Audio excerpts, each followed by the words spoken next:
So on a few occasions where I've actually had conversations with patients themselves, these have been opportunities where the patient was on the phone trying to understand why the decision was made in a certain way. And when they come into that phone call understanding my doctor recommended this test, so I absolutely need to have this test. But as I walk them through the guidelines, through the evidence that is there, perhaps suggesting why test A is not the best test, but perhaps test B is a better test, the patients come out most appreciative of those calls. They welcome that opportunity of speaking with us. They are very thankful that we're actually able to redirect them to the correct test. So I think that education, that intent of educating the patient and that conversation with them has been very rewarding, and patients are thankful for that too.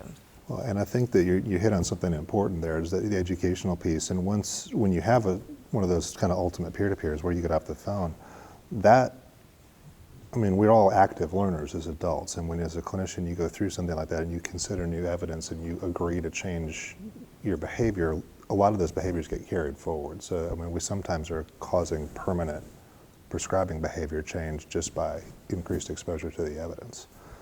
And I think that's an important thing that we're doing. I think we're part of the shared decision making. That's what you just brought up, that we're actually part of that process. If a physician doesn't have the opportunity to have that interaction with their patients as we do, we're part of that process, which I think is very important.